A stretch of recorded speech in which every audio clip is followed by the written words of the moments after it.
8 ಸ್ಥಾನಗಳ ಪರಿಷತ್ ಸ್ಥಾನಕ್ಕೆ ಇದೀಗ ಚುನಾವಣೆ ನಡೀತಾ ಇರುವಂಥದ್ದು. ಈಗ ನಮ್ಮ ಜೊತೆಗೆ ಮಾತನಾಡೋದಕ್ಕೆ ಜೆಡಿಎಸ್ ಅಭ್ಯರ್ಥಿಯಾಗಿರುವಂಥ ಗೋವಿಂದರಾಜ್ ಅವರು ನಮ್ಮ ಜೊತೆಗಿದ್ದಾರೆ. ಸರ್, ಮತದಾನ ಶುರುವಾಗಿದೆ, ನಿಮ್ಮ ಶಾಸಕರಿನ್ನೂ ಬಂದಿಲ್ಲ. ಚಾಮುಂಡೇಶ್ವರಿ ಆಶೀರ್ವಾದದಿಂದ GT ದೇವೇಗೌಡರೇ ಬಂದು ಮೊದಲನೇ ಮತ ಹಾಕಿದ್ದಾರೆ. ನಾನು ಅವ್ರಿಗೆ ಹೇಳಿದೆ, ಚಾಮುಂಡೇಶ್ವರಿ ಆಶೀರ್ವಾದ ಮಾಡಿದ್ದಾಳೆ, ನೀವು ಬಂದಿದ್ದೀರಿ, ನಮಗೆ ಆಶೀರ್ವಾದ ಮಾಡಿರ್ತೀರಿ ಅಂತ ಅವ್ರಿಗೆ ಹೇಳಿದೆ.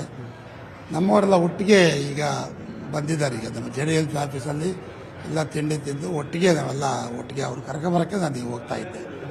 GT ದೇವೇಗೌಡರು ಮತದಾನ ಮಾಡ್ಕೊಂಡು ಹೋಗಿದ್ದಾರೆ, ಎಲ್ಲೊಂದು ಕಡೆ ಮುನಿಸಿದೆ, ಸಮಾಧಾನ ಆಗಿದ್ದಾರೆ.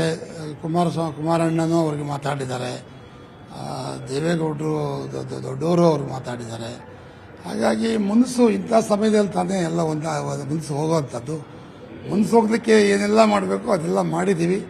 ಅವರು ನಮ್ಮ ಜೊತೆ ಇರ್ತಾರೆ ಅನ್ನೋ ಭಾವನೆ ಕೂಡ ನಮಗಿದೆ. ನಮಗೆ ಮತ ಹಾಕಿರ್ತಾರೆ ಅನ್ನೋ ನಂಬಿಕೆ ಕೂಡ ನನಗಿದೆ. ನೀವು ಮೈತ್ರಿ ಪಕ್ಷದ ಕೆಲವೊಂದು ಮತಗಳು ಕೂಡ ನಿಮಗೆ ಬೇಕಾಗಿರುವಂಥದ್ದು. ಹೌದೌದು, ಅವರು ನಮಗೆ 6 ಮತಗಳನ್ನ ಏನು ಅವ್ರ ಹತ್ರ ಎಕ್ಸಸ್ ಇತ್ತು ಅದು ನಮಗೆ ಟ್ರಾನ್ಸ್ಫರ್ ಮಾಡಿದ್ದಾರೆ. ಪ್ಲಸ್ ಜೊತೆಗೆ ಜನಾರ್ದನ್ ರೆಡ್ಡಿ ಅವ್ರದ್ದು ಮತ್ತು ಯತ್ನಾಳ್ ಸಾಹೇಬ್ರದ್ದು ನಮಗೆ ಮತ ಕೊಡ್ತೀವಿ ಅಂತ ಹೇಳಿದ್ದಾರೆ. ಈ ಜನಾರ್ದನ್ ರೆಡ್ಡಿ ಅವ್ರ ಮತನೂ ಕೊಟ್ಟು ಹೋದರು. ಮತ್ತು ದ್ವಿತೀಯ ಪ್ರಾಶಸ್ತ್ಯದ ಮತಗಳನ್ನು ಸಹ ಎಲ್ಲ ನನಗೆ ಹಾಕಲಿಕ್ಕೆ ಚೀಟಿ ಕೊಟ್ಟು ಕಳಿಸಿದ್ದಾರೆ. ದ್ವಿತೀಯ ಪ್ರಾಶಸ್ತ್ಯದ ಮತಗಳು ಸಹ ನಮಗೆ ಬರ್ತಾ ಇದೆ. ಅಂದರೆ ಇಲ್ಲಿ ನಂಬರ್ ಗೇಮ್ ಸರ್. ಈಗ 7 ಮತ್ತು 8ನೇದು ನೀವು ಮತ್ತೆ ಕಾಂಗ್ರೆಸ್ ಅಭ್ಯರ್ಥಿ ನಡುವೆ ಬಹಳ ಪೈಪೋಟಿ ಇರುವಂಥದ್ದು, ಹೇಗೆ ನೋಡ್ತೀರಿ?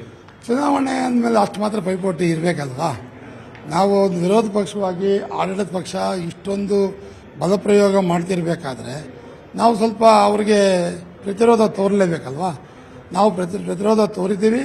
ನಾವೆಲ್ಲ ಒಗ್ಗಟ್ಟಾಗಿದ್ದೀವಿ. BJP ಮತ್ತು JDS NDA ಆಗಿ ಇದು ಮುಂದಿನ ಚುನಾವಣೆಯಲ್ಲಿ ಏನು ಬರ್ತದೆ ಅದಕ್ಕೆಲ್ಲ ಒಗ್ಗಟ್ಟಾಗೋದಕ್ಕೆ ಇದೊಂದು ಒಳ್ಳೆಯ ದಿಕ್ಸೂಚಿ ಆಗಿದೆ. ಸೋಲು ಗೆಲುವು ಅದು ಸಹಜ. ನಾವೇನು ಗೆಲ್ಲೇಬೇಕು ಅಂತ ನಾವು ಬೇಡಾಗಿದ್ದೆಲ್ಲ ಮಾಡ್ತಾ ಇಲ್ಲ. ನಮ್ಮ ಶಾಸಕರನ್ನ ಹಿಡಿದಿಟ್ಕೊಂಡಿಲ್ಲ, ಫ್ರೀಯಾಗಿದ್ದೀವಿ, ನಾವೆಲ್ಲ ಒಗ್ಗಟ್ಟಾಗಿದ್ದೀವಿ. ಒಳ್ಳೆಯ ವಾತಾವರಣದಲ್ಲಿ ಬಂದು ಮತ ಹಾಕ್ತಾರೆ. ಅದರ ಮೇಲೆ ದಯವೆಚ್ಚಿ ನಾವು ಗೆಲ್ಲುವಂಥ ಆಶಾಭಾವನೆ ಕೂಡ ಇದೆ ನಮಗೆ. ನಿಮಗೆ ಬಿಜೆಪಿಯ ಉಚ್ಚಾಟಿತ ಶಾಸಕರ ಮತಗಳು ತೆಗೆದುಕೊಳ್ಳುವಂಥ ನಿರೀಕ್ಷೆಯೂ ಕೂಡ ಇದೆ. ಉಚ್ಚಾಟಿತ ಶಾಸಕರು ಈಗ ನಾನು ಮನೆಗೆ ಫೋನ್ ಮಾಡಿದೆ, ಅವರು ಸೋಮಶೇಖರ್ ಅವರು ಹೇಳ್ತಿದ್ರಂತೆ ನಮ್ಮನ್ನು ಯಾರೂ ಕೇಳಲಿಲ್ಲ, JDSನವರು BJP ಅವರು ಕೇಳಿಲ್ಲ, ಅದಕ್ಕೆ ಅವರು ಕಾಂಗ್ರೆಸ್ನವ್ರು ಕೇಳಿದ್ರು, ಆ ಕಡೆ ಹಾಕ್ತಿದ್ದೀವಿ ಅಂತ ಹೇಳಿದ್ರಂತೆ. ಅವ್ರು ಹಾಕೋದಿಲ್ಲ ಅಂತ ನಮಗೆ ಗೊತ್ತಿತ್ತು. ಯಾಕಂದರೆ ಅವರು ಅಷ್ಟು ಕ್ಲೋಸ್ ಆಗಿ CM ಜೊತೆ ಮಿಕ್ಸ್ ಆಗಿದ್ದಾರೆ.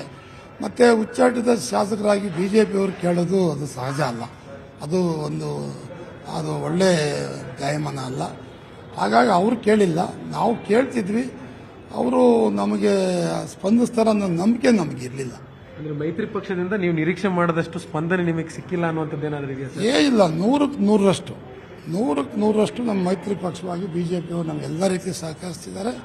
ಅದು ಮುಂದೆ ಒಗ್ಗಟ್ಟಾಗಿ ಹೋಗಲಿಕ್ಕೆ ಒಂದು ಒಳ್ಳೆಯ ಮಾನದಂಡ ಆಗಿ ಚುನಾವಣೆ ಮಾಡ್ತೀವಿ. ಆಸ್ ಆಫ್ ನೌ ನಂಬರ್ ಲೆಕ್ಕಾಚಾರ ಹೇಗಿದೆ ಸರ್? ನಿಮಗೆ ಇಲ್ಲಿ ಎಷ್ಟು ಮತಗಳು ಬಿದ್ದರೆ ನಿಮಗೆ ಗೆಲುವಿಗೆ ಅನುಕೂಲ? ನಮಗೆ 2 ಮತ ಆತ್ಮಸಾಕ್ಷಿ ಮತಗಳು ನಮಗೆ ಬಂದರೆ 100% ನಾವು ಫಸ್ಟ್ ರೌಂಡ್ ಕ್ಲಿಯರ್ ಆಗ್ತೀವಿ.